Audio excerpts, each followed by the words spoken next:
mindset stigma orang Malaysia habis belajar SPM nak pergi mana? Biasanya mainstream adalah masuk universiti lah. Tapi kisah dia, berapa banyak yang boleh masuk universiti? Universiti awam kat Malaysia ada 20. Hang nak sumbat berapa banyak dalam 20 tu? Realitinya dalam industri, orang industri lebih gemar kalau calon masuk, terutama yang kita sebut pasal fresh grad lah, masuk dengan keadaan mereka mampu buat kerja. Kita sebagai job fit. Masuk, hang boleh buat kerja yang aku assign. Aku bagi hang buat design, hang boleh buat design. Aku bagi hang buat coding, hang boleh buat coding. Aku boleh hang ketuk ni, hang boleh ketuk. Itulah kemahiran. So, bila masuk dalam industri, hang boleh ketuk, hang boleh type, you are going to be very favorable. Sangat digemari. Mari kita bercakap tentang kebolehpasaran graduan, GE. Graduate Employability. Tahukah anda untuk institusi ataupun organisasi yang menawarkan TVET ni ataupun kemahiran, dia punya GE over 94%, lebih daripada 94%. Mana kata kalau 100 orang, yang keluar 94 tu dapat kerja. Untuk pengetahuan, 94% GE ni adalah nilai yang sangat tinggi. Menariknya TVET ni adalah dia menawarkan satu silibus pembelajaran yang lebih hands-on. Kalau kita dengar biasa, okey, masuk kelas, dengar, catat, lelap jap bangun balik, dengar balik. Lepas tu masuk bilik, kau telan rebus air buku tu. Okey, baik.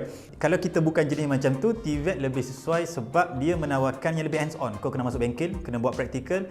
Nak kata 50-50, nak kata 60-40 bergantung kepada kursus dia lah. Tapi hands-on dia jauh lebih banyak dan memang bukan rebus buku dan minum. Tidak. Dia adalah hang belajar jap, instruktor bagi, and then pergilah ketuk, masuk bengkel dia, masuk lab dia dan sebagainya. So, bila sebut TVET ni, di mana dan organisasi apa? Okey, bahasa mudah dia, organisasinya adalah pertama sekali kita sebut sebagai MTUN. Malaysia Technical University ada 4, UNIMED, UNP, UTHM, UTM. Kemudian dia ada Politeknik. Politeknik sangat banyak, hampir setiap negeri ada.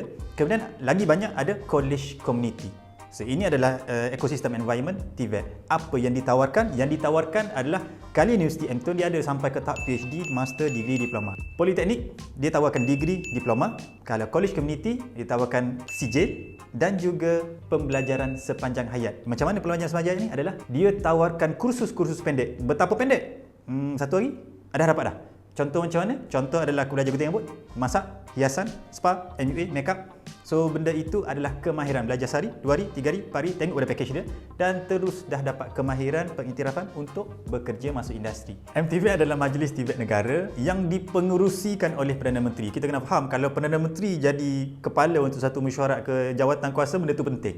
So, MTVET ni dia pantau keseluruhan. Contoh keseluruhan macam mana? Okey, siapa nak selaraskan? Macam mana kami nak tahu orang yang keluar TVET ni bagus, industri nak? Maka dia ada collaboration dengan industri. Industri memberi input. Mari kita ambil satu contoh.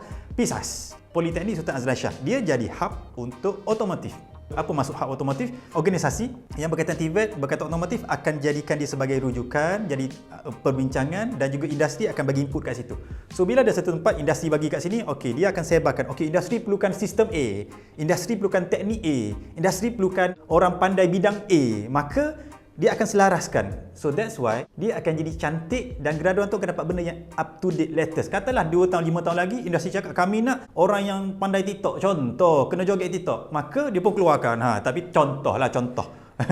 Maka dia akan dia bagi tahu okey, otomotif kita perlukan kereta hybrid begini. Okey, dia bagi tahu PISAS kami perlukan orang pandai handle bateri begini. Maka PISAS kita adjust sikit syllabus, adjust sikit jadual bengkel, adjust sikit software, bagi tahu semua KK Politeknik buat macam ni. Maka it stay up to date. That is very powerful thing tentang bila ada majlis TVET negara ni.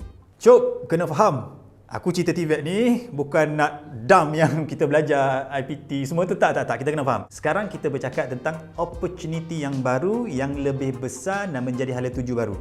TVET adalah pilihan utama kerjaya dan akan datang peluangnya jauh lagi besar. Untuk tahu apa kursus-kursus yang ditawarkan macam aku sebut tadi, kalau nak serarai, tengok ni. Tak muat. Maka kena rujuk dekat dia punya website. Yang pertama adalah website KPT sendiri, Kementerian Pengajian Tinggi.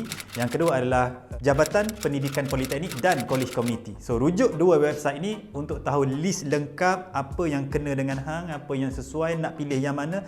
Nak tanya, just give them a call. Dan bolehlah mohon sekarang.